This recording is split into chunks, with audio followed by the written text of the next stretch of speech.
오늘은 기다리는 사랑이란 제목으로 하나님 말씀을 함께 생각해 보도록 하겠습니다. 오늘 본문은 예수님과 제자들이 함께한 유월절 식사 이야기를 전하고 있습니다. 이 식사는 사실 예수님께서 제자들을 위해 잘 마련하셨던 자리였고요. 예수님은 이 식탁을 통하여서 제자들을 바로 세우고자 하셨습니다. 저는 오늘 이 장면 속에서 예수님의 기다리시는 사랑을 보게 됩니다. 예수님의 기다리시는 사랑. 오늘은 그 사랑을 함께 묵상할 때에 그 사랑을 알고 그 사랑에 반응하며 또 주님의 사랑을 닮아가는 귀한 은혜가 우리 모두에게 있기를 주님의 이름으로 축복합니다. 아멘. 자, 12절을 보면서 오늘 6월절 식사의 정황을 한번 살펴보도록 하겠습니다. 우리 12절 같이 한번 읽어볼까요? 시작. 곧 6월절 양 잡는 날에 제자들이 예수께 여짜오되 우리가 어디로 가서 선생님께서 6월절 음식을 잡수시게 준비하기를 원하시나이까 하매. 자, 6월절의 첫날 곧 6월절 양 잡는 날입니다. 조금 더 설명을 해드릴게요. 이따가 그때 제자들이 예수님께 묻기를 우리가 어디로 가서 6월절 식사를 할게요 라고 묻는 것으로 지금 본문의 내용이 시작되고 있습니다. 오늘의 사건을 깊이 이해하려면 6월절이 어떤 절기인가 또 그 시기가 언제였는가를 좀 이해할 필요가 있습니다. 6월절은 이스라엘 백성이 이집트의 노예에서 해방되던 사건을 기념하는 절기입니다. 유대력으로 보면 6월절은 니산월 15일입니다. 상식적으로 이 정도는 좀 알고 계시면 좋겠습니다. 유대력으로는 니산월 15일입니다. 이날 저녁에는 가족들이 한자리에 모여서 6월절 음식을 먹는데 그때는 6월절 양과 그리고 쓴나물과 누룩을 넣지 않은 빵, 즉 무교병을 이것을 함께 먹었습니다. 그리고 6월절부터 7일 동안 무교절이 이어지는데 이 7일간은 계속해서 무교병을 먹으면서 하나님이 베푸신 구원을 깊이 기억하고 감사하는 시간을 가졌습니다. 6월절이 유대력으로 언제라고 했죠? 니산월 15일입니다. 그리고 하루 전날은 14일은 준비일입니다. 이날 오후가 되면 6월절 어린 양을 잡습니다.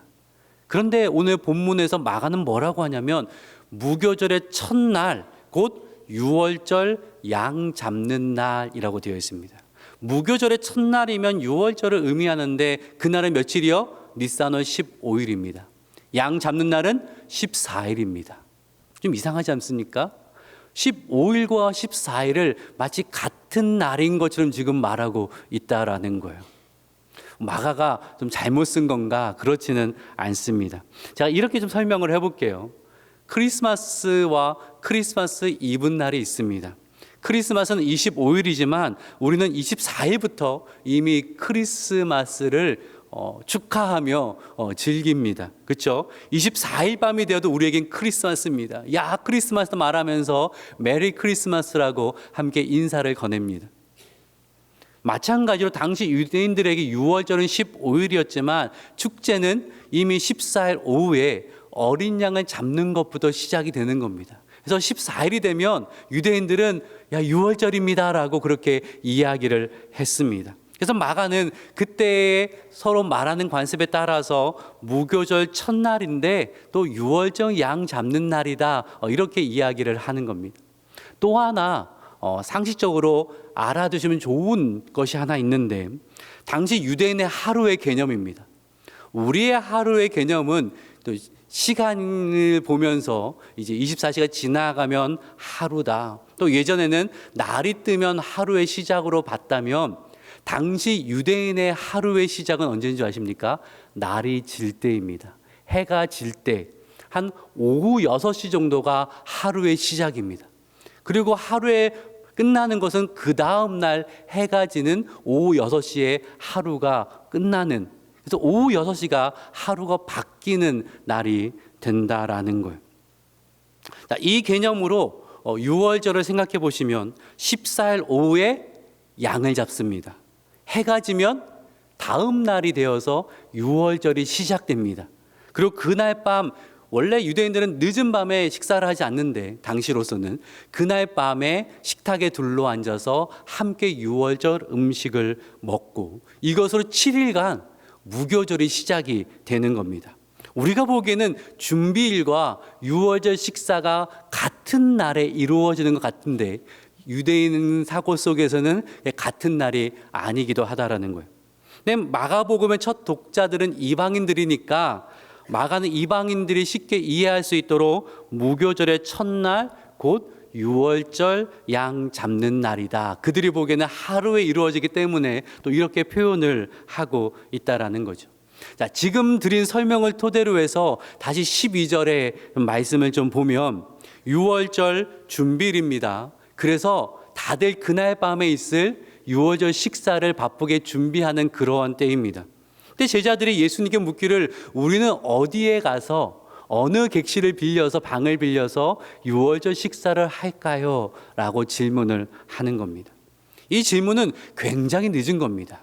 왜냐하면 신명기 16장의 말씀에 따라서 당시 유대인들은 유월절 식사를 다 예루살렘 성 안에서 꼭 지켰습니다. 그렇기 때문에 유월절이 다가오면 각지에서 순례객들이 예루살렘 안으로 모여들었는데 어느 정도였냐면 유대 역사가 요세푸스의 기록에 따르면 AD 66년 즉 성전이 완공되었을 그 해에 성전에서 유월절 어린 양을 잡았는데 그 수가 무려 25만 5,600마리였다라고 합니다.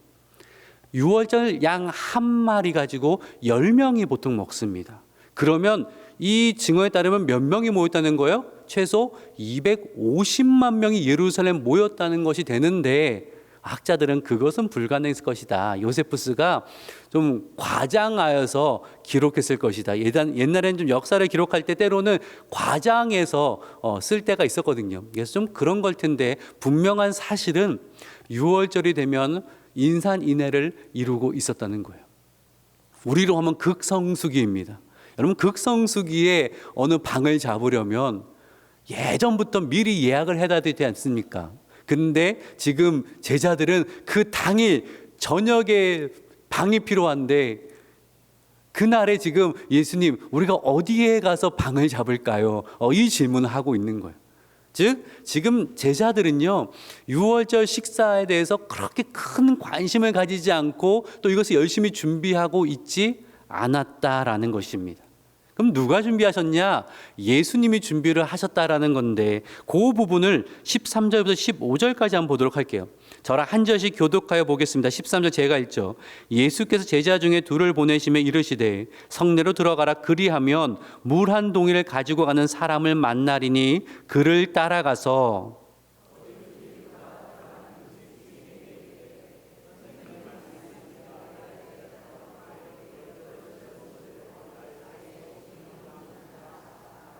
함께 읽겠습니다. 그리하면 자리를 펴고 준비한 큰 다락방을 보이리니 거기서 우리를 위하여 준비하라 하시니. 자, 예수님이 제자 중 두 사람을 예루살렘 성 안으로 들여보내십니다. 지금 성 밖에 있는 겁니다. 누가복음에 따르면 그 둘은 베드로와 요한입니다. 이 둘을 보내면 뭐라고 말씀하시냐면 성 안으로 들어가면 물 한 동이를 들고 가는 사람을 보게 될 터인데 그를 따라가라는 거예요. 그러면 그가 들어가는 집 주인에게 예수님 말씀을 전하면 준비된 큰 다락방을 보여줄 거다. 이렇게 말씀하셨어요. 이 부분을 여러분 어떻게 해석을 하십니까? 보통은 예수님께서 신적 권능으로 모든 상황을 미리 아시고 또 준비하신 것이다 라고 해석을 합니다. 예수님께서 모든 것을 내다보시면서 그 집 주인 또한 예수님의 말씀을 듣고 순종할 것을 아시고 제자들을 보내셨다라는 거예요. 물론 예수님께서 전능하신 하나님의 아들로서 또 하나님으로서 그 모든 일들을 아시고 하실 수 있는 분이 맞습니다. 그런데 예수님이 행하신 일들을 꼭 초자연적 역사로만 다 이해할 필요는 없다라고 생각합니다. 저는 이것이 사전에 약속된 준비였다라고 생각을 하는데요. 왜 그러냐면 오늘 우리가 보는 성경에는 물 한 동이를 들고 있는 사람을 만나게 될 거다라고 번역되어 있는데 원문에는 물 한 동이를 들고 있는 남자를 만나게 될 거라는 거예요. 이게 왜 힌트가 되냐면 당시에 물을 기르는 것은 여자의 몫입니다. 주로 여자가 물 한 동이를 들고 가지 남자는 보통 물을 들고 가는 일이 별로 없습니다. 그러니까 물 한 동이를 들고 있는 남자를 만난다는 것은 아주 예외적인 경우라는 거예요. 무슨 얘기예요? 서로 알아볼 수 있는 표시가 되었다라는 거예요. 왜요? 옛날에 모른상과 우리 어르신들 소개팅을 하시고 만날 때는 뭐 장미 한 송이를 들고 있겠다, 노란 손수건을 뭐 이렇게 꽂고 있겠다, 뭐 이렇게 약속을 하듯이 지금 그렇게 약속을 했다라는 것입니다. 예수님이 이미 집중해 약속을 다 해놓으신 다음에 베드로와 요한이 그를 쉽게 알아볼 수 있도록 물동이 든 남자라는 신호를 정해 두셨다라는 거예요. 그리고 베드로 요한은 가서 혹 식사에 미비한 부분이 있는가 이것을 점검하는 일을 했다라는 거죠. 이처럼 예수님께서 제자들과 함께 하실 그 유월절 식사를 직접 사전에 다 준비해 놓으셨다라는 거예요. 그것은 곧 예수님은 제자들과의 유월절 식사를 많이 기다리시고 원하셨다라는 거예요. 왜냐하면 이 식탁을 통하여서 제자들의 믿음을 점검하시고 그들을 세우시고 그들의 마음을 붙잡아 주기를 원하셨거든요. 그 다음에 이야기를 한번 보도록 하겠습니다. 우리 17절의 말씀을 같이 한번 읽어볼까요? 시작. 네, 저물매. 그럼 이제 뭘 아시겠어요? 날이 바뀌었다라는 거예요. 그렇죠? 지금 준비일이 끝나고 유월절이 되었다라는 겁니다. 이제 유월절 식사를 하기 위하여서 준비된 다락방으로 함께 갔습니다. 한참 맛있는지 모르겠지만 어쨌든 따뜻한 식탁에 교제를 하고 있을 때 예수님께서 깜짝 놀랄 만한 말씀을 하시는데 18절의 말씀도 같이 한번 읽어볼까요? 시작. 예수께서 이르시되 내가 진실로 너희에게 이르노니 너희 중에 한 사람 곧 나와 함께 먹는 자가 나를 팔리라 하신대. 너무 충격적인 말씀이죠. 맛있게 잘 먹고 있는데 갑자기 예수님께서 너희 중에 한 사람이 나를 팔리라라고 하셨다라는 거예요. 요한복음 13장을 보면 예수님께서 심히 괴로워하시면서 너무나 괴로워하시면서 그 말씀을 하셨다라는 거예요. 우리는 알고 있죠. 예수님을 사랑하시는 가룟 유다가 예수님을 팔 것을 예수님이 아시고 괴로운 가운데 말씀하셨다는 겁니다. 그런데 가만히 오늘 본문을 들여다보면 예수님은 가룟 유다를 지목하지 않으세요. 가룟 유다 네가 나를 팔 거다 이렇게 말씀한 것이 아니라 상당히 모호하게 말씀하십니다. 너희 중에 한 사람이 나를 팔 것이다. 오늘 본문의 이야기를 쭉 들여다보면 예수는 끝까지 가룟 유다의 이름을 밝히지를 않으십니다. 왜일까요? 마지막까지 가룟 유다가 돌이키기를 기다리셨다라는 거예요. 어떤 분은 그렇게 말합니다. 가룟 유다가 예수님을 배신해야만 예수님이 십자가를 지신 거 아닙니까? 그러니까 가룟 유다는 정해진 운명을 따라간 거 아닙니까? 저는 그렇게 생각하지를 않습니다. 여러분, 하나님의 구원 계획은 어떤 사람의 행동에 따라 좌지우지 되는 것은 아닙니다. 하나님은 그 정하신 일을 반드시 이루십니다. 그렇기 때문에 가룟 유다가 만일 돌이켰더라면 하나님은 다른 길로 그분의 구원의 사역을 이루고 또 예수님이 십자가를 지게 하셨다라는 거죠. 그러기에 예수님은 계속 기다리신 거예요. 끝까지 가룟 유다를 포기하지 않으시고 마지막까지 돌이키고 회개할 기회를 주셨다라는 거예요. 그래서 저는 이것이 주님의 기다리시는 사랑이라고 그렇게 생각을 합니다. 복음서의 기록을 종합해 보면 예수님은 가룟 유다가 돌이킬 수 있는 여러 번 기회를 주셨습니다. 요한복음 13장에 따르면 예수님은 식사 전에 제자들의 발을 씻기셨죠. 그때 베드로가 일어나 예수님 안 됩니다 하면서 주님 절대 내 발은 씻지 못하십니다. 이렇게 이야기를 했어요. 그래서 그럴 만한 것이 당시에 발을 씻긴다는 것은 가장 천한 종이 하는 일인데 스승이신 예수님께서 그 일을 하시니까 베드로가 받아들일 수가 없었죠. 그때 예수님께서 뭐라고 하셨냐면 요한복음 13장 8절의 말씀을 같이 한번 읽어볼게요. 시작. 내 발을 절대로 씻지 못하시리이다. 예수께서 대답하시되 내가 너를 씻어주지 아니하면 내가 나와 상관이 없느니라. 아니 예수님 제 발 안 씻어줘도 됩니다라고 하는데 예수님 뭐라고 하세요? 내가 너의 발을 씻겨주지 않으면 너와 나는 상관이 없는 사람이다. 이거는 발이 더럽기 때문에 그냥 씻겨주는 그러한 것이 아니라 정결 예식을 행하고 있는 겁니다. 당시에 성전에 들어가려면 정결 예식을 통해 씻음을 받아야 성전에 들어갈 수 있었거든요. 마찬가지로 예수님, 참 성전 대신 예수님께서 제자들의 정결 예식으로 그들을 씻겨주심을 통하여서 그들을 받아주시는 의미입니다. 그래서 씻지 않으면 너가 나와 상관이 없다라는 말씀을 하신 거예요.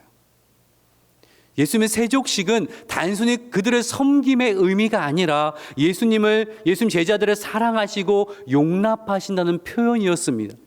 그런데 누구의 발까지 씻겨주세요? 가룟 유다의 발까지 씻겨주셨어요. 배신의 마음이 이미 그 안에 들어가 있음을 아셨음에도 불구하고 예수님 그 발을 씻겨주시며 여전히 그를 사랑하고 계심을 나타내셨습니다.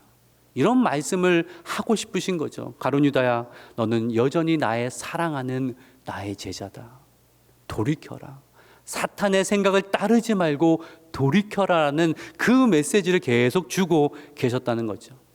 요한은 나중에 이 장면을 회고하면서 이렇게 표현을 하는데 요한복음 13장 1절의 말씀을 같이 한번 읽어볼까요? 시작. 자기가 세상을 떠나 아버지께로 돌아가실 때가 이른 줄 아시고 세상에는 자기 사람들을 사랑하시되 끝까지 사랑하시니라. 아멘.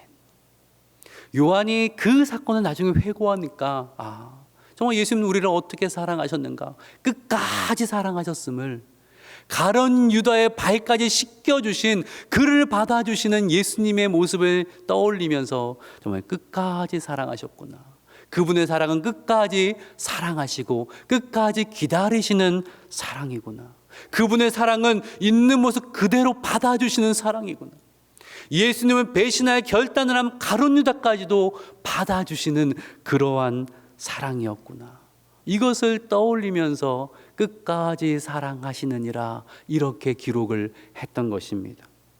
오늘 본문을 보면 더 놀라운 장면이 나오는데요, 예수님께 제자들을 향하여서 너희 중 한 사람이 나를 팔 거다라고 말씀하셨을 때 제자들의 반응이 어떠했는가, 우리 19절의 말씀 같이 한번 읽어볼까요? 시작.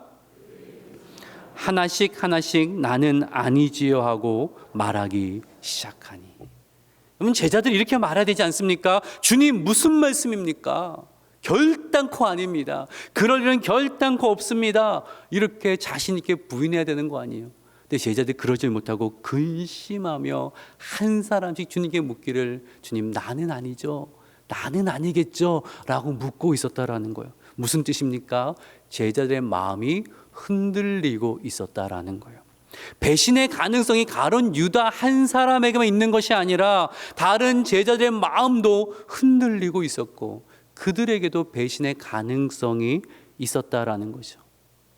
제자들은요, 예수님을 따라가면 성공과 영광이 따라올 줄 알았어요. 예수님께서 예루살렘 성에 입성하실 때에 예수님께서 왕이 되시면 우리도 한 자리 차지하겠다라는 기대가 있었어요. 그래서 어떤 일도 있었어요? 제자들끼리 서로 논쟁하면서 누가 더 큰 자인가, 누가 더 높은 자리를 차지할까, 그 논쟁이 있을 정도로 그들은 기대에 부풀어 있었는데 예수님 뭐라고 하셔요? 나 예루살렘 성에 들어가면 나 죽을 거야. 고난과 죽음을 말씀하니까 이 제자들의 마음이 불안해지는 거예요. 아니 예수님이 죽어 실패하면 우리는 어떻게 해야 되는가? 계속 주님을 따라야 되는가? 누구도 이 말을 꺼내지는 못했지만 그 마음은 심하게 흔들리고 있었다라는 거예요. 다만 가룟 유다가 마음에 탐욕이 가득했기 때문에 그 흔들림이 더 컸고 결국에는 마귀의 유혹에 넘어가고 말았던 것이지, 사실 모두의 마음이 흔들리고 있었다라는 거죠. 예수님이요, 제자들의 마음을 다 아셨던 거예요. 그들의 믿음이 흔들리고 있는 것도, 배신의 생각이 스쳐가고 있는 것도 예수님은 아셨다라는 거예요. 근데 예수님이 그들을 책망하지 않으셨습니다. 어떻게 너희가 의지가 없느냐라고 꾸짖지도 않으시고, 어떻게 너희가 나에게 이럴 수가 있느냐라고 그렇게 원망하지도 않으셨어요. 예수님 묵묵히 제자들의 발을 씻겨주셨습니다. 그들을 위한 식탁을 마련하셨습니다. 그리고 그들이 돌아오기를, 그들의 믿음이 회복되기를 끝까지 기다리셨다라는 거예요. 이것이 오늘 본문이 이야기해주고 있는 우리 주님의 기다리시는 사랑입니다. 그럼 가룟 유다와 다른 제자들의 차이점이 무엇입니까? 하나예요. 다른 제자들 예수님을 배신했습니다. 예수님이 잡히시던 그 밤에 제자들 다 도망쳤어요. 수제자 베드로는 어떻게 했어요? 3번이나 예수님은 모른다고 부인했습니다. 그런데 그들은 실패한 후에 기다리시는 주님의 사랑에 반응했습니다. 눈물로 회개했고 다시 주님께 돌아왔을 때에 그들은 회복을 경험할 수 있었어요. 하지만 가룟 유다는 달랐습니다. 그도 예수님 배신한 것이 잘못된 것을 알았어요. 후회했어요. 근데 예수님의 기다리시는 그 사랑에 그는 응답하지를 않았어요. 끝까지 자책하고 자책하다가 괴로워서 목숨을 끊었지, 주님의 사랑으로 다시 돌아오지를 못했다라는 것입니다. 여러분, 우리는 어떠합니까? 이 제자들의 흔들리는 모습 속에서 우리의 모습을 발견하지 않습니까? 우리의 마음도 흔들립니다. 내가 원하는 것을 주님이 허락하지 않으실 때 우리는 주님께 실망하기도 하고 주님을 원망하기도 합니다. 때로는 돈 앞에서, 때로는 성공 앞에서, 때로는 욕심 앞에서 주님을 배신할 때도 참 많이 있습니다. 근데 오늘 본문은 우리에게 말씀하기를 예수님은 우리를 기다리신다라는 거예요. 기다리신다. 왜냐하면 예수님의 사랑은 끝까지 사랑하시는 거거든요. 우리에 있는 모습 그대로를 사랑하시는 거거든요. 내가 아무리 형편없다 할지라도, 가룟 유다와 같이 예수님의 배신한 마음이 나에게 있다 할지라도 예수님이 여전히 나를 사랑하시고 나를 귀히 여기시며 내가 돌아오기를 늘 기다리고 계신다라는 거예요. 그것이 예수님의 사랑입니다. 그 사랑이 확증된 곳이 바로 십자가라는 거예요. 로마서 5장 8절의 말씀을 같이 한번 읽어봅시다. 시작. 그리스도께서 우리를 위하여 죽으심으로 하나님께서 우리에 대한 자기의 사랑을 확증하셨느니라. 아멘. 마음이 흔들릴 때가 있어요. 우리의 마음이 하나님께로 멀어질 때가 있어요. 오늘 본문은 그런 우리를 주님이 꾸짖으시는 것이 아니라 주님의 사랑을 보라고 이야기하고 있어요. 십자가를 통해 나타난 하나님의 사랑을 다시 한번 깊이 묵상하라고 말씀하고 있어요. 하나님 우리 사랑하시기를 우리가 사랑할 만해서 사랑하셨습니까? 우리가 하나님 앞에서 뭔가 선한 모습이 있어서, 뭔가 하나님께 도움이 될 만해서 그렇게 나를 사랑하신 거 아니에요? 우리가 경건하지 않을 때에, 하나님이 없다고 할 때에, 하나님 앞에 죄인 되었을 때에, 그때 하나님은 우리를 사랑으로 작정하셔서 지금도 사랑하시고 끝까지 사랑하신다고 말씀한다는 거죠. 끝까지 기다리신다고 말씀합니다. 그러니 가룟 유다처럼 주님의 사랑을 외면한 채 멀어지지 마십시오. 멀어지지 마십시오. 자책하지 마십시오. 주님은 돌아오기를 기다리고 계십니다. 베드로처럼 다른 제자들처럼 주님의 기다리시는 그 사랑에 응답하기를, 반응하기를 우리 주님은 원하신다라는 거예요. 돌아오면 주님은 받아주시고 우리를 회복시켜 주실 줄로 믿습니다. 그리고 그 사랑을 전하시기를 바랍니다. 우리 주변에 여전히 주님이 기다리시는 사람들이 있습니다. 우리 주님 여전히 기다리시는 그 사실을, 여전히 그들을 사랑하고 계시는 그 사실을 나를 통해 드러내기를 원하신다라는 거예요. 11월 2일 총동원 전도주를 기도하며 준비하고 있는데 그냥 행사가 아니라 주님께서 우리 모두에게 부탁하신 일을 감당하는 것입니다. 사랑하는 여러분, 대신자를 작정하시고 기도하시고 전하시고 초청하십시오.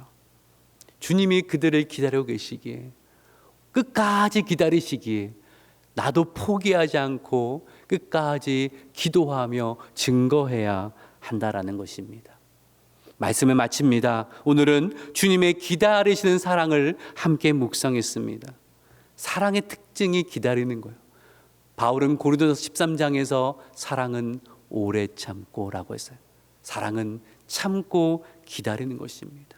주님은 우리를 그렇게 참고 기다리고 계신다라는 거예요. 돌아오기를 기다리고 계신다라는 것입니다. 그 사랑에 반응하셔서 주님 가까이 나아가서 주님이 부어주시는 그 평안과 안식과 회복을 경험하는 저와 여러분 되시기를 간절히 축원합니다. 또한 이 사랑을 알기에 그 사랑을 증거하시기를 바랍니다. 오늘 말씀을 기억하시면서 주님의 기다리는 사랑을 알고 그 사랑에 반응하며 그 사랑을 닮아가는 저와 여러분 되시기를 주님의 이름으로 축복합니다. 아멘. 기도하겠습니다.